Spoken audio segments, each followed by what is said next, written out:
English, take one. Isn't it so official? I love it. Clapperboard. It's very like, let's go. Yeah, that we didn't steal from Warner Brothers. Okay, so Just to be completely clear. Emily English, how are you? I'm very well, thank you. How are you? Good. Well, you've got the Fresh Off Honeymoon Glow. Do I? Yeah, Fresh Off Honeymoon Glow and bestseller Sunday Times Glow. I mean, I'm surprised it stuck around for the kind Not of month much of going on. chaos. Not I mean, much going on. just a lot. It's happened quickly, right? So quickly. Like people are like, when people say, oh, I don't know, I didn't know you had a book. And I'm like, well, I wrote the book years ago. I've been in the industry for 20 years, and I started blogging in 2010. But your success has been, as in, I'm talking online, profile, like a year and a half? Year and a half. And it just went exponential. There was just one moment that I probably, just when I broke the 10,000 follower mark, it started to creep up and up and up and up. And then once I hit 100K, it just flew. Because I feel like with food, it's one of those things that people really organically share. Yeah. So people will go on my profile, they'll make something, and they'll naturally share it on their stories. And I think it's just that they see it, another person sees it, they share it with that person, they share it with their friend, they cook it, and the rest is history. What was the moment? Where it all went skyrocketed? Where was the moment where you thought, oh, this might be a career? As in, you're already doing it, but a different journey. One summer I did this recipe, which was my ultimate Greek salad with garlic bread kind of croutons, or like a garlic bread side thing. I think that was the first video that got around 50,000 views. I think I probably had 2,000 followers at the time. And this is on Instagram? This is on Instagram. Instagram has always been like my main platform, which is surprising because everyone used to say, I'm not growing on Instagram. Instagram is the place that we don't really see growth. But your videos are perfect for Instagram. Yeah, That's just what they're work gagging well. for. Yeah, it's like the sweet spot. So it was once I did that, then it carried on gaining trajection, and I've just kept on pumping the recipes out, and people. Where did they come from? I don't get it. So I'm obsessed with cookbooks. Mm-hmm. My brother's here, and he'll tell you I have them. I had to move them off the old dresser in the kitchen because it was breaking under the weight. And we had bookcases built. So I love cookbooks. I've got them from the 60s and the 70s, my mum's old ones. But I very rarely cook from them. I go, well, that's a nice idea. And then I'll go, I'll just get that rotisserie chicken from M&S. Long live M&S. So are they just in your head? Do you just have such an understanding of food that you know what's going to go with what? Because we're doing a book shoot at the moment. Yeah. And I had to go yesterday and line the product. And to me, it makes a perfect sense. It's a jigsaw. And I just go, boom, boom, boom, that's for this. And everyone goes, okay. I feel like that's what it's like with you, but with food. If people ask me, what is your natural gift that you were born with? It's writing recipes in my brain. So I can taste what a recipe is going to be like in my head before I've ever even made it. Since how old? Do you know what? No one's ever asked me that question before. There we go. Every time we get into those, I'm like... But I think it's with everything. Like I'm a sponge when it comes to knowledge, and I've always loved learning. Like I've been fascinated Were you a SWAT with... at school? Not necessarily a SWAT, but like obsessed with science and the body and how things worked. And if I had a question in my mind that I didn't know an answer for, I would go and find that answer. And I feel like with food in the world of nutrition and cooking, I feel like I'm a hybrid between both a chef and a nutritionist. I wouldn't say that I'm like one or the other. Yeah. And I think when it comes to like my recipe inspiration, it now comes from a place of like a pain point or a problem solving, or what do I want to eat and I don't have enough time, and what can I prep and actually eat on a train that's not going to offend someone that isn't like an egg pot. Not a lot. No. I know, egg pots, they are. You think, oh, I'll do an egg pot, that's a good protein. And then you open it and go, oh. Yeah, heavy. So good. I mean, you've sold a few copies. Just a few, yeah. How was this? Because you've previously done sort of PDFs and you know, there's a lot of content online. How was it putting it all on a page like this? Do you know what's so easy? Like you're getting on my nerves now, I'm sorry. No, I'm sorry. I have the most amazing publishing team who were wonderful. Like the photography in it is beautiful. My food stylist is incredible. This is my book, by the way, people. I bought this. I need to sign it for you, actually. You do. You just sign it and say, use it. But I think because I already had such an incredible bank of content, and I'm very lucky that I can basically recipe test all my recipes through my followers. Yeah. So I see which recipes hit with people. I see which recipes resonate. And then Yeah. that's where I know, oh, this is a really That's good the money thing to shot. stick into the book. And Yeah. I think that's why I've grown so quickly and people love my food, because it's relatable, it's accessible. You said you had so many cookbooks that you don't use. Yeah. I always said, I want this to be a cookbook that sits on people's shelves and is covered in food. Like, you know, when you open a page, it's like, because everyone cooks from Yeah. it every day. And people do. The People actually one, do. I mean, obviously this is fairly new, so don't judge. The one I have got that is dog-eared is Nigella's How to Eat. And that has always been the most inspirational And it's book. autographed. I know. I'm dying to meet her. She is, I always say Nigella is like Do a my core podcast, she'll be your inspo. first guest, done. Right, Danny. Danny, get that sorted. No, she's a legend Yeah. when it comes to food. Yeah. Microwave, I mean, come on. That woman knows what she's doing. Social genius. She knows exactly what she's doing. Love it. She knows that the minute she starts talking to the camera, she's seducing my husband. Have you made the chocolate cake from that book? No. That was my job as a young girl when I was about 8 or 9 years old, and we had a birthday. And my mum was like, go and get Nigella's book and make the chocolate cake. And I mean, remember it's weird I haven't, because I've done most of it, isn't there? it's so iconic. But like, do you know, I feel like with food, it has such an emotional connection Yeah, to it, for and sure. it's such a moment in time and in life. And I think of food and I will go straight back to the moment of me eating that. And that's one thing I always feel like nutrition lost. It lost that level of emotional identity, because I feel like people, when they dieted or wanted to eat healthy, they threw everything that they knew or wanted to do around food in the bin. Yeah. And It was all lettuce. it was all lettuce and it was all restriction and diet culture. And I wanted to break the mold with that. I wanted to create the food you want to eat, designed by a nutritionist, that makes people happy. They're excited to eat. They look forward to eating, but also their body loves, and it makes them feel good too. I mean, every time you open a page in that, you're like, oh, that looks good. Yeah. There's nothing like, oh, that looks healthy. It looks so good. It looks good.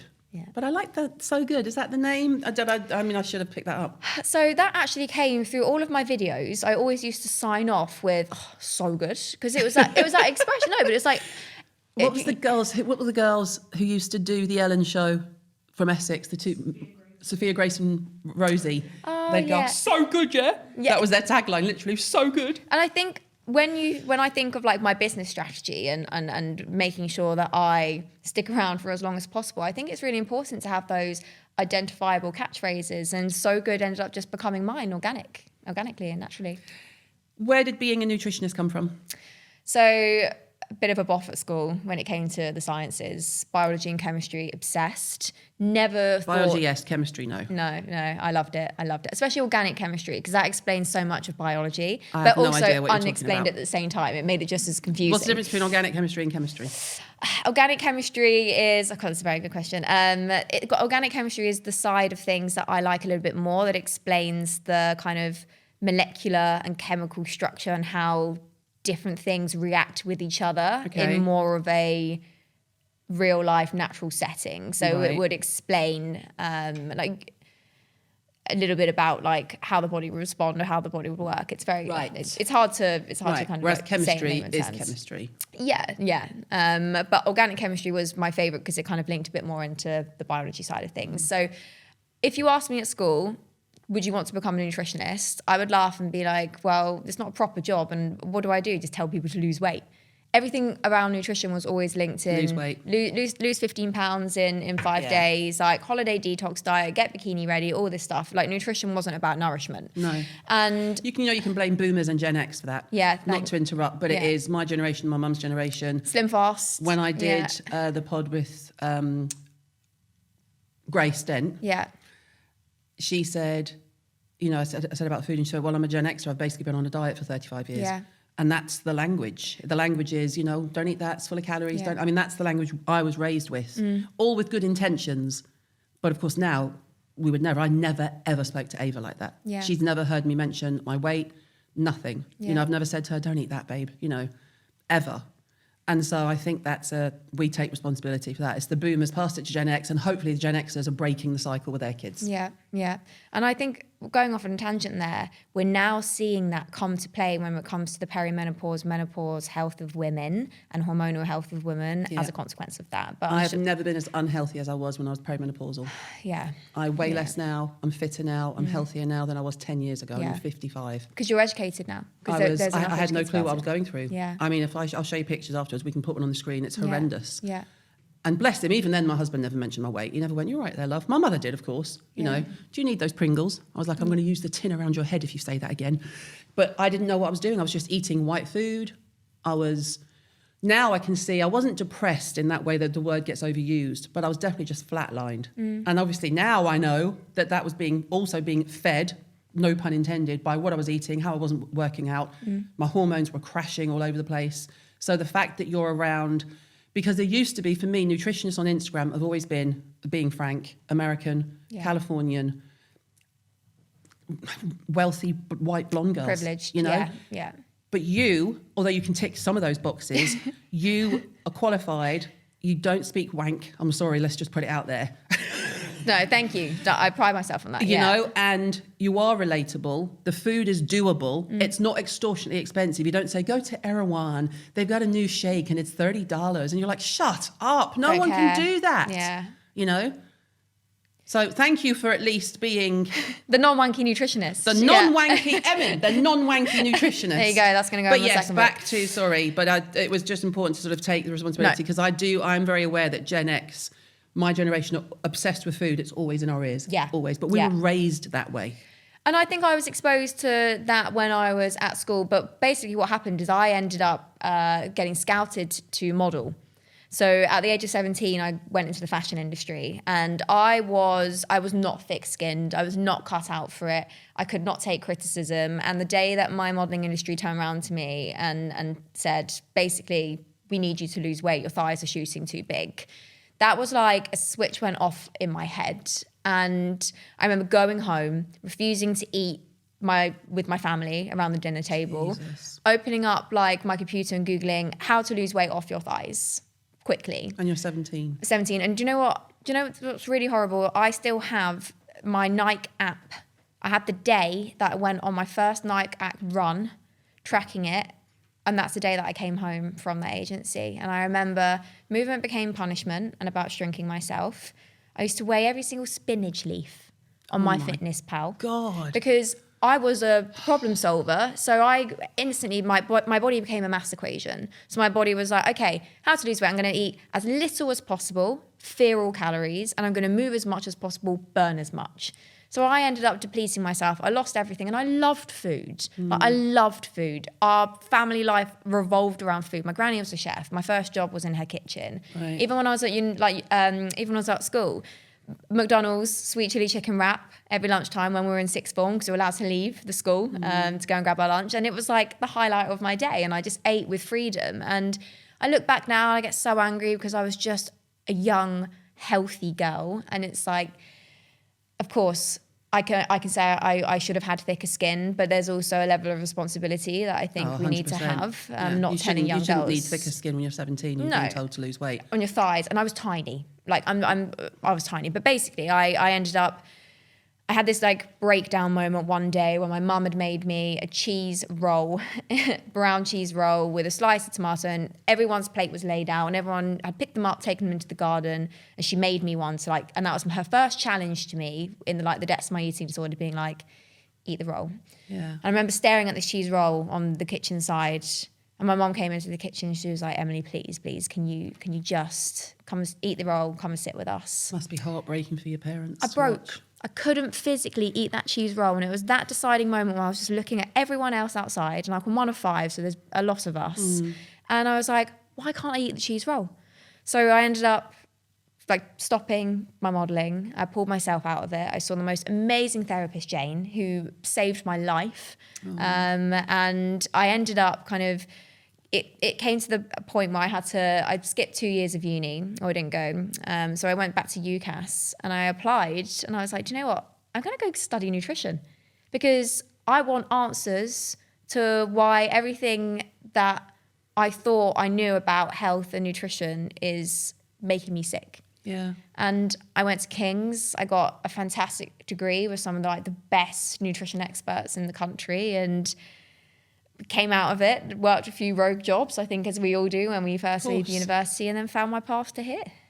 Wow. I mean, how did your mum react when you gave up modelling? Just to go back for a second, because because as you know, because you said, hi, Carol, love to meet you. I'm obsessed with Ava. Great. But if she was modelling and came home and said, I can't eat that, I need to lose weight, I would lose my shit. Yeah. I would make her leave. I would have made her leave. As much as you say you have control over a teenage girl, obviously, it must have been hard. So I'm one of 5, and my mum had my younger brothers and sisters when I was 8 years old. So she had 3 kids under the age of 3 when I was 8. Wow. And I automatically became very hyper dependent. And I remember I used to be the one who supported and I helped, and I didn't really, and I still struggle to kind of openly talk about my emotions or lean on people for help, because I'm fine by myself. And I wouldn't say that I necessarily had as close a mum-daughter relationship as probably that you have. And my mum is the most incredible mum. She was born to be a mum. She's the kindest, most beautiful person ever. I think she felt so lost because I'd always been, Em's fine, she's fine. And then the moment I came sick, she was like, well, what do you mean you can't sit around the dinner table? And she's got a lot on with the whole rest of the family. So weirdly, it was one of those things but she drove me to every single therapy session. She sat outside and waited every single time. She took me to every single doctor's appointment. She was there in the way that she tried to figure it out to be there. And now she looks after like my younger sister. Obviously, there's like a 10-year age gap between us. She's much more equipped to deal with those more psychological issues. Yeah, we help our parents, as the older children, we help our parents deal with the younger children. Yeah. And so you graduate. I graduate. And it's a whole different world. So one thing that shocked me about my nutrition degree is so many nutritionists do not know how to cook. They don't know. Yeah, you're a cook. I'm a cook at heart. Like, I love food. The first thing you said to me, I was quite scared. You went, do you cook? And I thought, is this what it's like when I say to people, do you wash your face? You literally went, oh, do you cook? And I was like, oh God, what do I say? I have a lot of cookbooks. That's such a funny comparison, because if you asked me about like, oh, what do you do for your skin? I'm like, is she going to judge what We're going to have that conversation, so brace yourself. Right, I'm going to flip it back on you as well. I'll be like, what's your favourite thing to cook? Yeah. But it's one of those things that people always think that as a nutritionist, I'm there to judge. And I'm so sick and tired of the health and wellness industry in the space being so judgmental and hyper opinionated. Like, we are slapped around the face with every single, don't do this, this is toxic, this is bad for you. Yeah. And sometimes I'm just a bit like, can everyone just calm down? It's your life. You get to choose how you live it. There is not a one-size-fits-all approach when it comes to nutrition and food. And it's unique. Explore it. There's not a set structure that if you just do that, you're going to be healthy and happy forever, because, I mean, your gut microbiome is more than unique than your fingerprint. And your gut microbiome determines so much of how you respond in your health. So how on earth do you take a blanket approach to every single person? It's like trying to track a fingerprint. It is quite, I mean, annoying is probably a good word. Yeah. And we've got some good questions to come into in a bit, but how do you go from graduating to being 1.6 mil on Instagram and, #1 bestseller for weeks on end? And so that was an interesting one. So when I first graduated, I actually worked a little bit in the hospitality industry. So I worked in restaurants. We should all do that. I think it should be mandatory. 100%. Mandatory. And there is nothing that gives me the ick more when I go out with someone who doesn't understand how the hospitality industry works and they're rude. I'm like, do you have any idea? Do you have any idea? Have no idea. Yeah. Or they don't tip. No. Yeah. It's ick, pure ick. Big ick. So luckily, I don't really have many friends who are rude in that sense. But yeah, I did a little stint in the hospitality industry, and then I got my first proper job with a DNA testing company. So a nutrition DNA testing company who we used to think that DNA was going to be wow as soon as we like profile everyone and we work out their unique like SNPs is what we'd call them. We'd understand why we have the issues that we have in the world. Turns out it's not due to DNA, and I ended up kind of being a little bit unhappy in that job. And I thought, I can do this myself. I can set up my own business. And I backed myself. I believed in what I had to do. And I remember I went to Squarespace, I set up a website, I ran Google Ads to find clients, and I made sure that I was the cheapest nutritionist in the area. And I started doing video calls, and it was just the time that COVID happened. Wow. So I just left my job.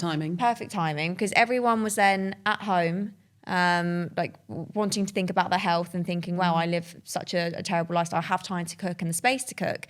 So I started getting my first little client base in my clinic. And I used to specialize in kind of because I obviously was so small, I could do it, hyper personalized meal plans for everyone, whether it came to gut health, weight loss, kind of menopause, family style cooking. And I used to write the recipes for my clients based on what they wanted to achieve with their goals, but also based on their love and my love of food.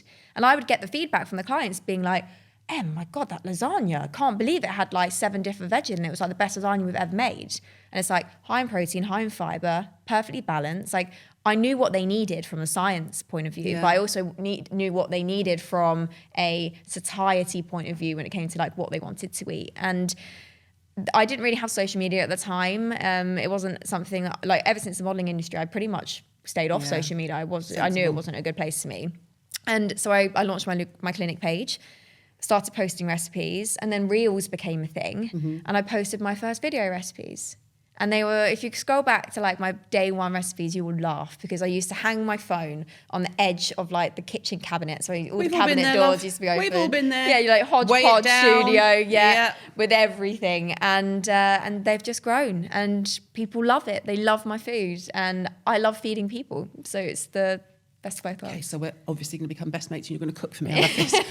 Okay, so let's do some of this, because this is the stuff I love. Before we get onto skincare, let's do some food things. So there is so much. I know that you hate the nutritional clickbait online, all that kind of thing. And there are a few people in that arena that make me want to throw my phone out the window.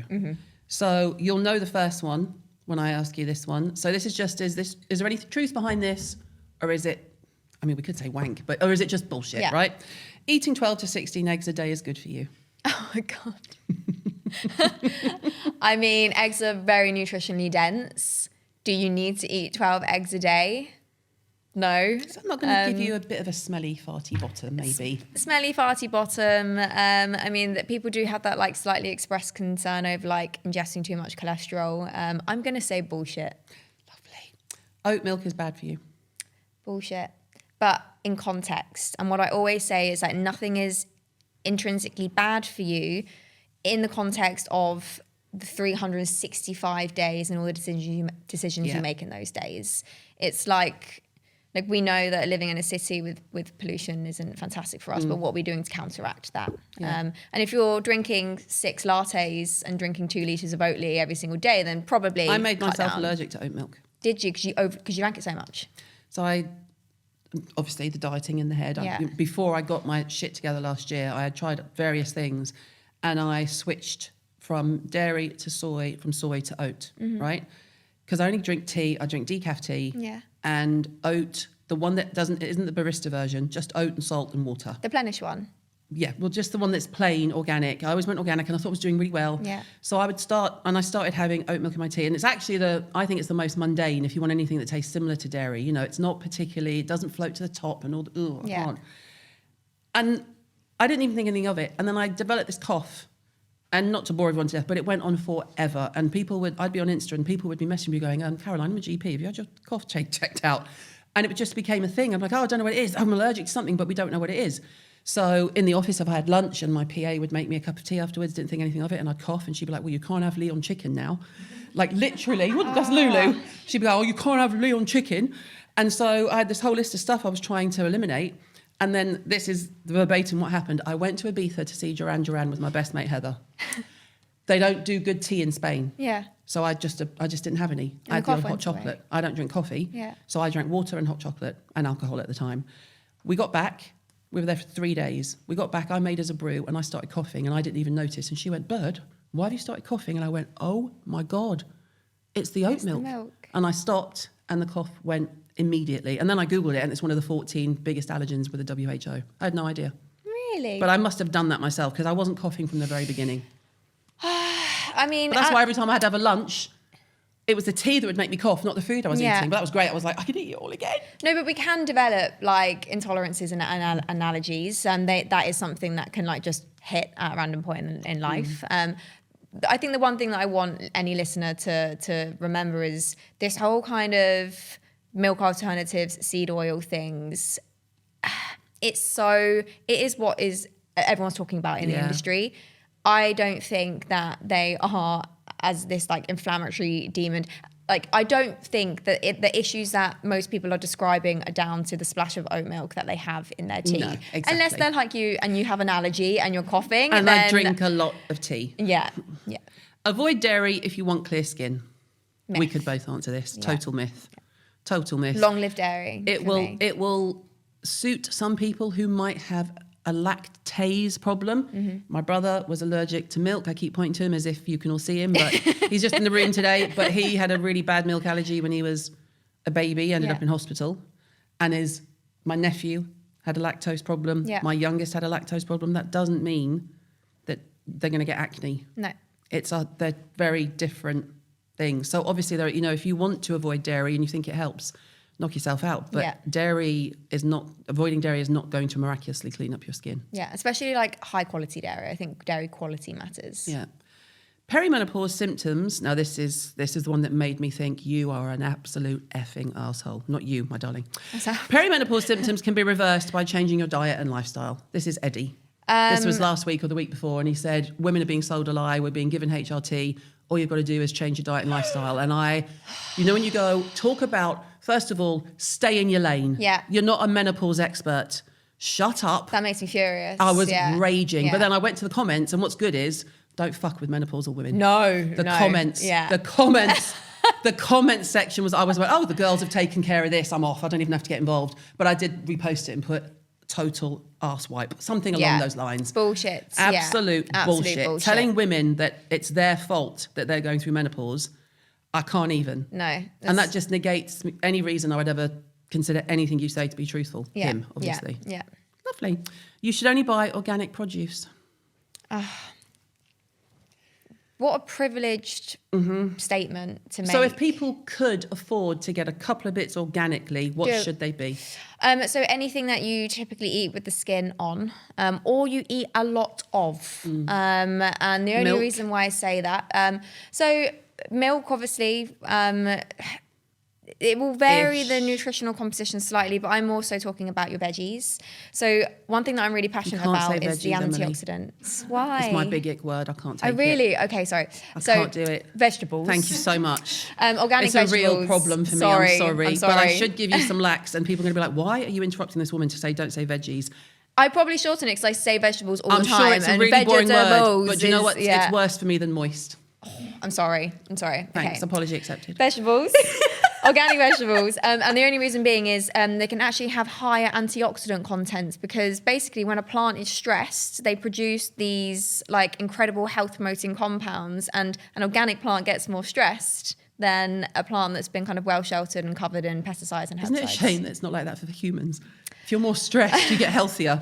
I'd be Usain Bolt. Oh God, well yeah. I'd probably be like the Hulk or Superman.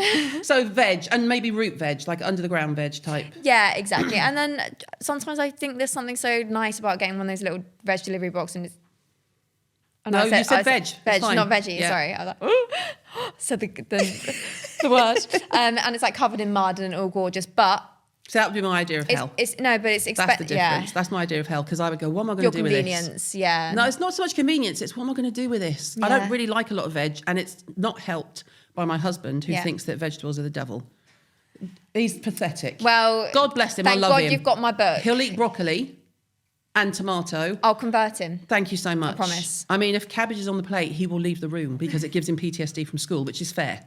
Because he's older than me, so when he was raised, it was you'll eat what's on your plate and you're not leaving until you've done it. And it was like nowadays steamed to it would death. be child abuse. Yeah. But even if he smells a whiff, he'll be like, you can call it kale all you want, it's still fucking cabbage. There's a lovely little satay slaw in there though that I genuinely feel.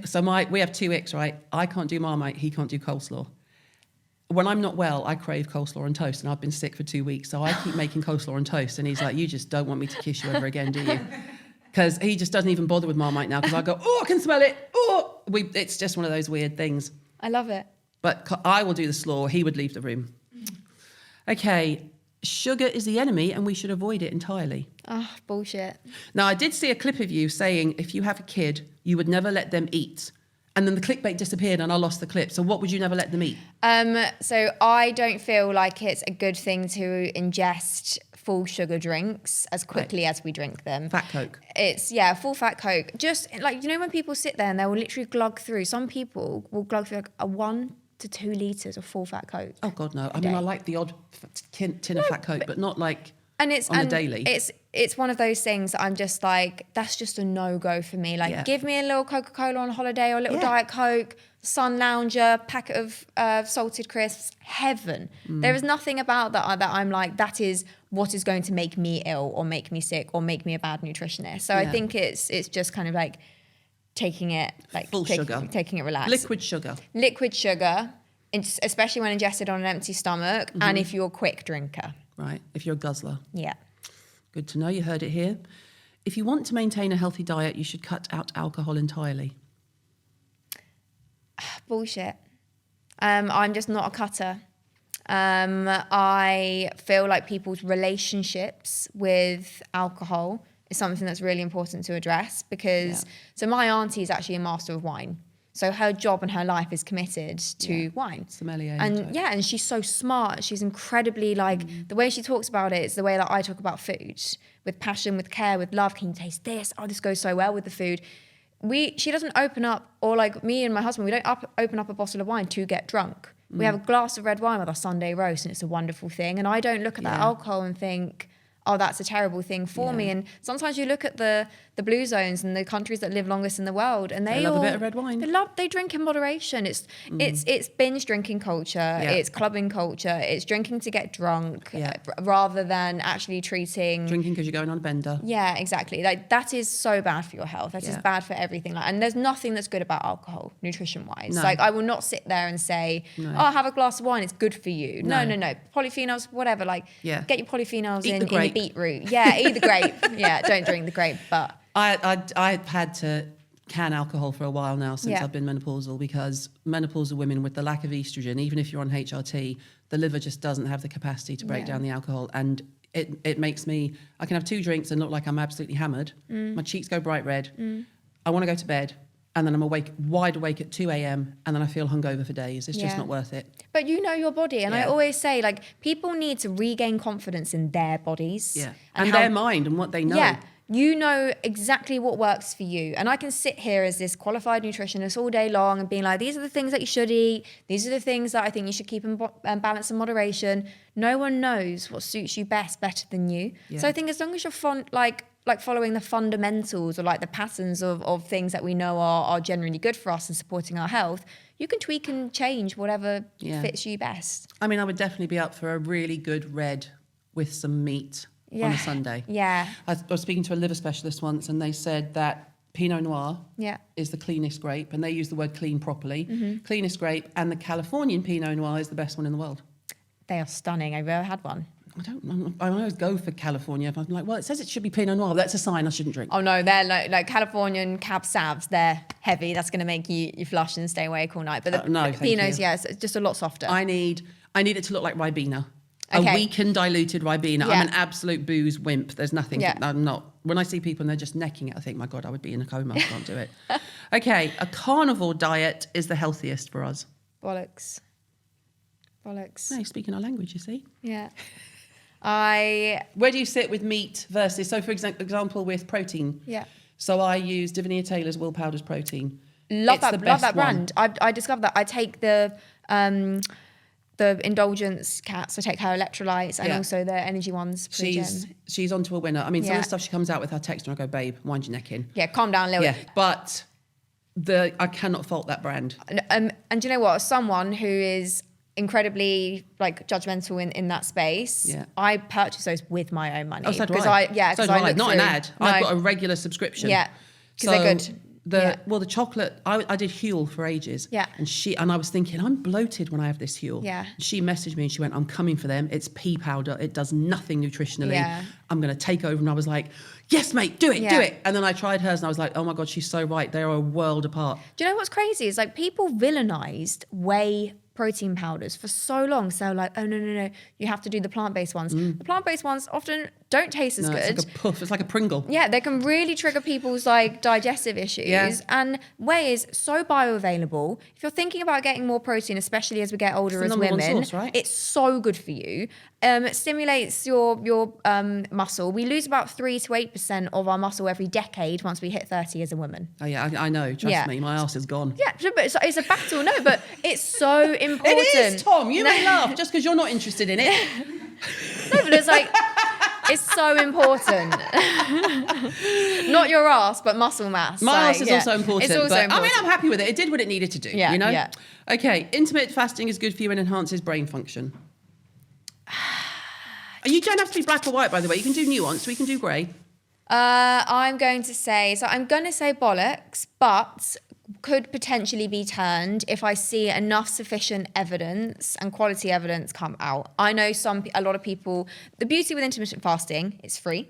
Yeah. It's accessible. Yeah, anyone can do it. Anyone can do it. Mm-hmm. And anecdotally, a lot of people said it's changed my life. Yeah. So good on you. Yeah. If it helps, what it can help people do is regulate their eating habits and patterns more, which stops them mindlessly snacking and eating too much, just like empty sugars and ultra processed foods in the day. Yeah. It just creates more awareness of your eating and in turn can improve your brain fog and energy. I think it would have been fantastic for me perimenopausal, but menopausal and postmenopausal, you cannot do it. No. The brain fog, I don't know any menopausal woman who can healthily intermittently fast that I know. Yeah. We're all just like, I have to eat It's not breakfast. something I'd recommend anyway. Like, Lovely. truly.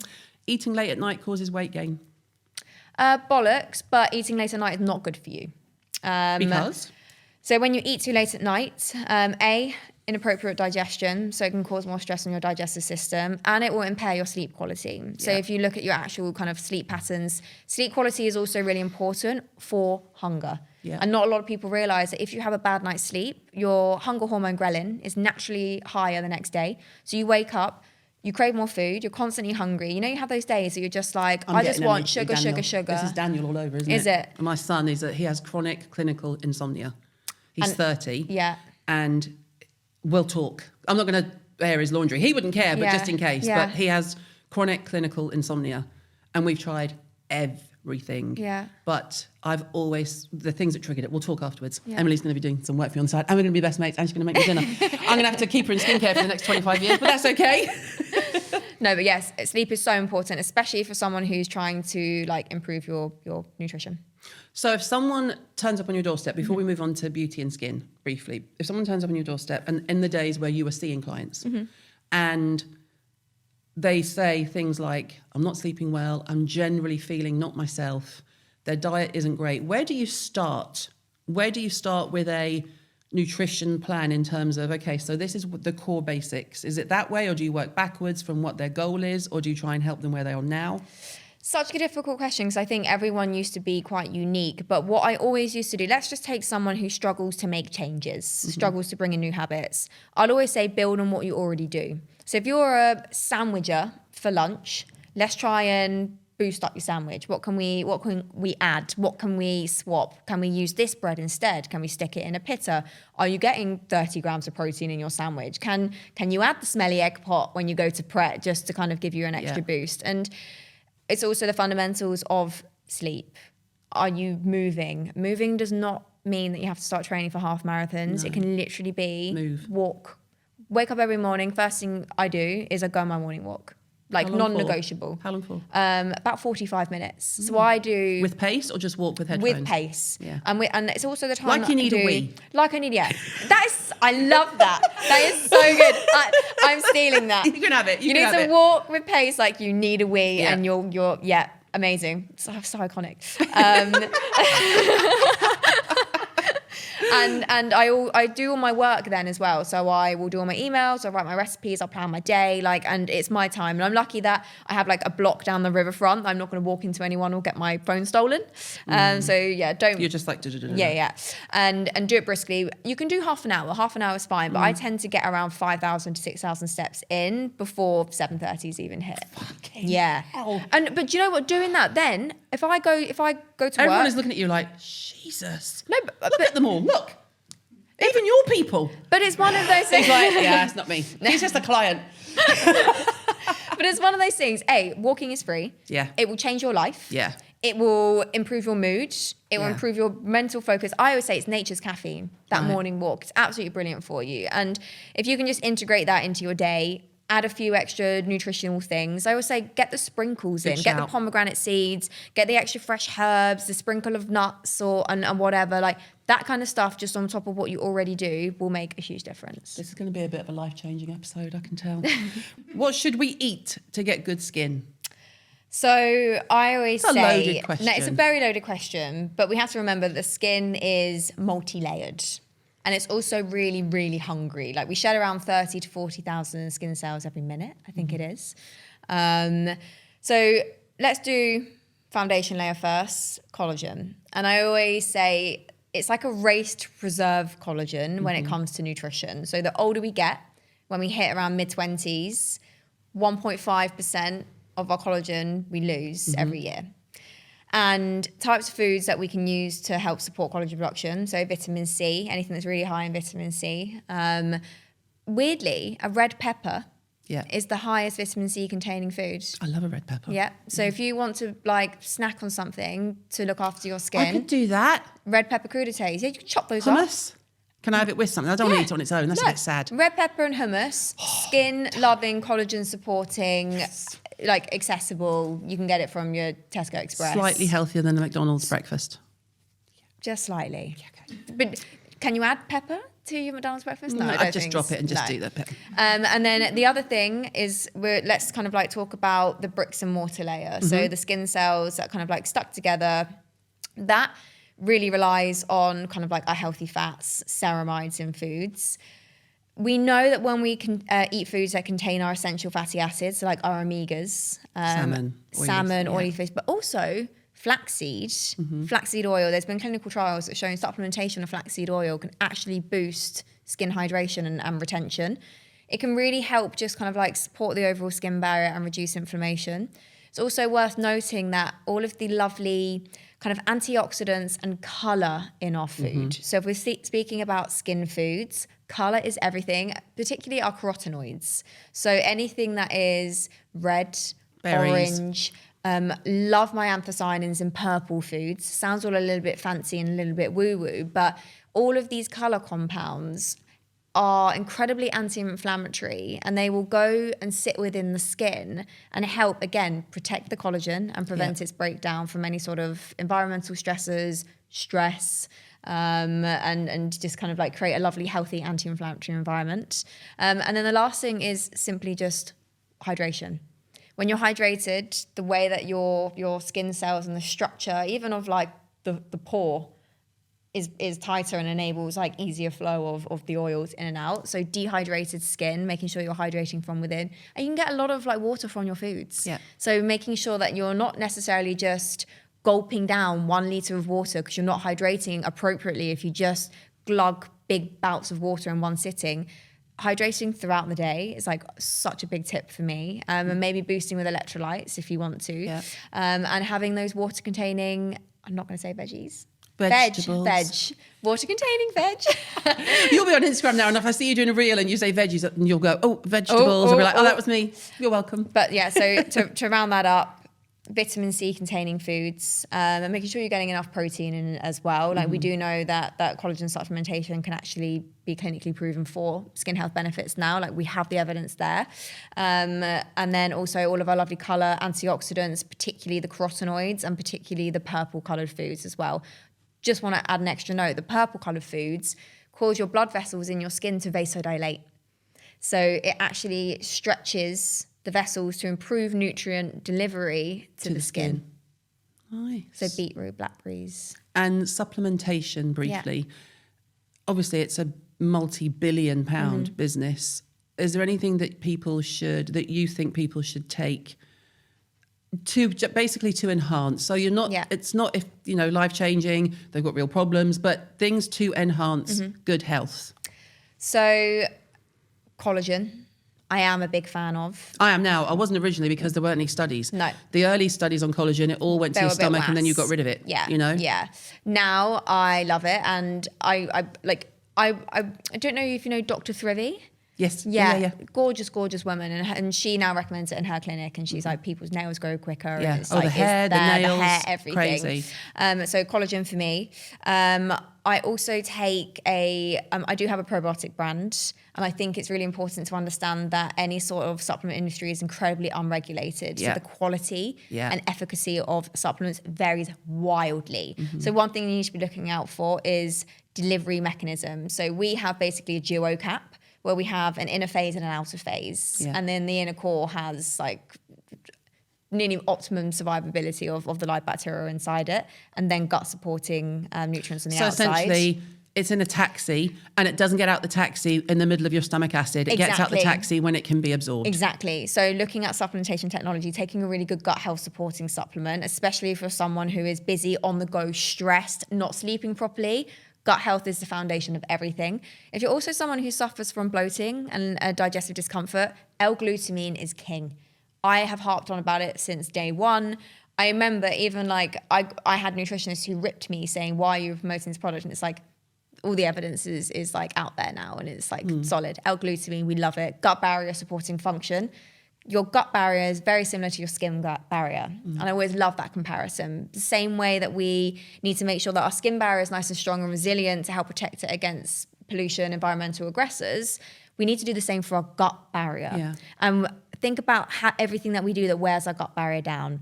Not eating properly, not having enough diversity, not enough fiber, not enough antioxidants, all that like sugar that then kind of our bad bacteria love, stressed on the go, that is all going to be depleting that gut barrier function, which, because there's 70% of your immune system that lives around there, then triggers back to the skin.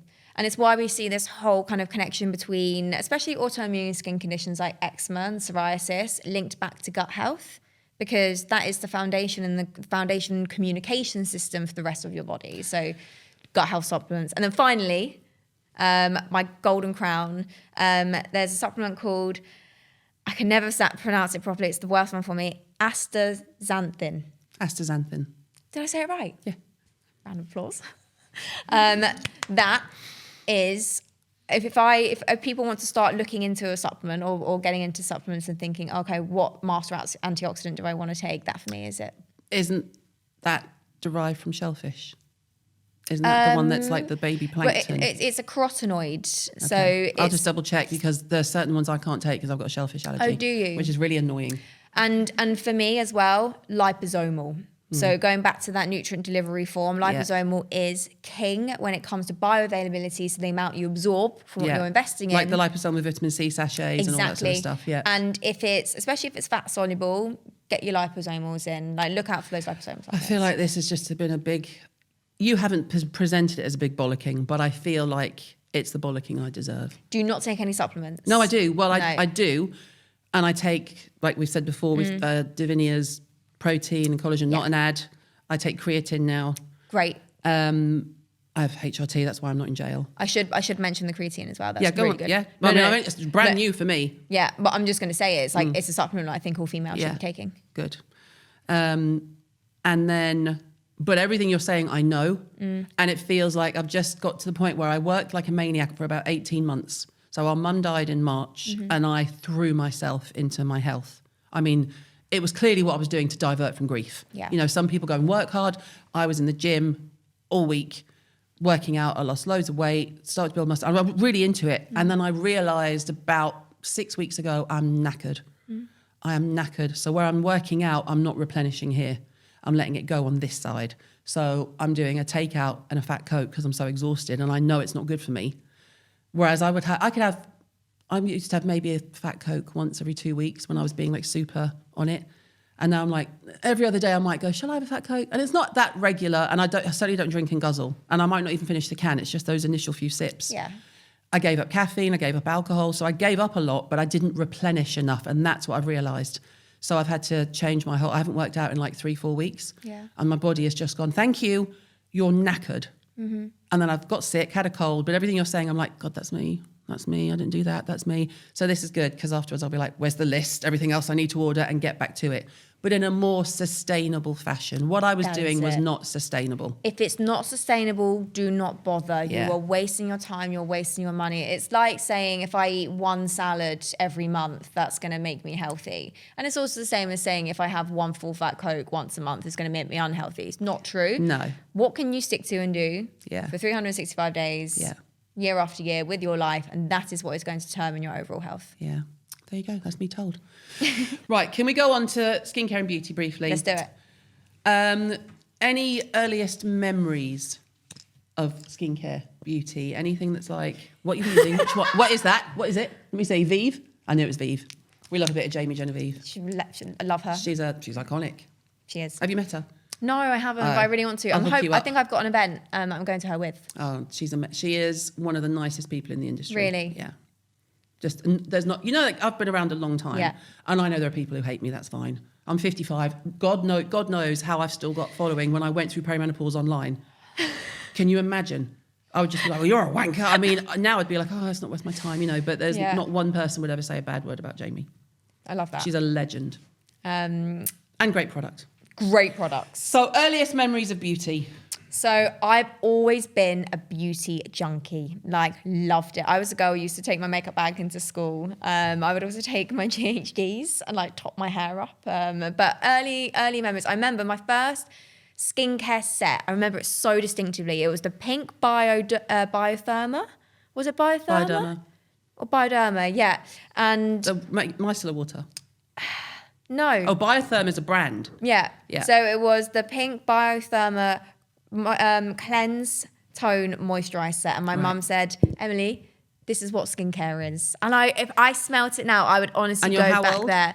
I must have been 7. You can still get it in France. Can you? Yeah, in any pharmacy. Biotherm is a brilliant French pharmacy brand. Really? So there's Bioderma, which is the micellar water. Yeah. And then Biotherm it was in Selfridges for a while, but it didn't really land. Kick off. But it's a French pharmacy brand. Why would you put it in Selfridges? That's my earliest skincare memory.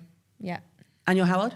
Sorry? I was 7. 7? I got it for Christmas, and it was I think I was 7, must be around there, like pre-10. Mind you, if she's busy having kids, she just wants to keep you busy. And it was very neutral, and I remember, and it had, I think even the cleanser was like a cotton bud, and it was just like, and I remember doing it being like, that was a good choice, Emily's mum. That was a good choice. Biggest beauty or skincare disaster? Mine was dyeing my hair black and crimping it. I had a goth phase. Sharp-lived. It did not suit me, I'm not going to lie. I had a fringe from here to here. I dyed it orange because I wanted it to be the same colour as Hayley from Paramore. Oh, okay, fair. And good then musical taste. Yeah. You're a rock chick. I went to Kerrang tour. You did not? Yeah. Oh, we're going to talk about music too. Oh, God, okay. I loved it. Like, music was my life. Should have worn my Linkin Park t-shirts out the back for the next episode. I used to have, I went through the emo stage. I had blue hair at one point as well. Nice. I loved it. So would I say it was no, I actually wouldn't. I think the biggest disaster was the overexfoliation stage where we all just decided to destroy our skin barriers. Everybody does that. Yeah. Anything in sort of, what's your current skincare routine? What do you do just day to day? So simple is best for me. I definitely realised that with my skin. So as in products, not the range. So. No, I mean like not the simple range. No, as in products. Yeah. Which I actually do. I use the simple micellar water. Yeah, the micellar water is fantastic. Yeah, the Hydro Boost one. Yeah. I really like that. So I'd always cleanse with LMS cleansing balm, the Pro Collagen one. Just, I don't know, it signals like calming down. Mm-hmm. This is evening. Mm-hmm. And then I'll do another cleanse with just like a gel-based cleanser, often quite neutral. And then my skin's quite sensitive, so I don't tend to put my actives. I use like azelaic acid, niacinamide, and a Tret active from Skin and Me. But depending on how my skin is feeling, I'll wait. Then I'll use By Terry. I love By Terry. They have like a hyaluronic Global 8. I use that serum. And I also use their moisturizer too. It's really, really good. And I also, because I'm a bit of a skincare whore, I tend to mix up my serums from time to time, depending on what I do. Exfoliation wise, I really like the Dermalogica rice exfoliant if I want something that Microfoliant. feels a tiny little bit more scrubby, or I'll use the Ren Glow Ready, Steady, Glow. AHA. Yeah, but again, that's like probably once a week, not too much. And yeah, Is then there I anything moisturise that and you I use put wax on top. obsessively that if your bathroom cabinet was on fire, you'd be like gutted if you lost it? That's such good. What about makeup instead? Any makeup product that you would be like, oh, I can't lose that? Do you know what I've tried recently that I'm just obsessed with is the Perricone MD foundation serum. Oh, really? Love It's been that. around forever. It's been around for ages. And I remember always looking at it and I was like, oh, it was too expensive for me back in like student days. I was just like, no way. And I remember I got it and now I wear it like every day. Love it. I also really like Dior's skincare range. Have you tried the new sticks yet? The new foundation sticks. No. They're glorious. They're absolutely glorious. But yeah, I think burning down the house skincare thing has to be the By Terry Global 8 hyaluronic acid Serum. range. Oh, the whole range. Yeah. Let's just take the whole range. Okay, Yeah. great. Favorite beauty treatment? What do you get done? Anything? I got high food before my wedding with Alice, and I wouldn't trust anyone with it because if they do it wrong, they'll melt the fat off your Alice face. Alice at Harley Street Injectables. Oh, okay. The best thing I've ever done. Like, I felt so... It reminds me, actually, I need to like sit in here and like... But it was snatched. I loved it. Snap. Staples in your makeup routine? Skin is everything. So making sure that my skin looks natural but healthy and hydrated. So that Perricone MD serum. I love the Ate. Ate Jewel. Yeah. Her blushes Yeah. are phenomenal. Yeah, she's immense. I will stand by those blushes, and I've got PR from like so many different companies with like all these different blushes. Yeah. Those are the blushes I go to again and again, Yeah. and they look so primary in Watermelon the palette. plum, and I can't remember the other colour. Watermelon plum. We'll put it. I can't remember the names, but they are phenomenal. And what else would be like my fine? What mascara? I have eyelash extensions. Bastard. I know. And they're the best. I'm very low maintenance. It's the one high maintenance thing I do. Like I swear by them.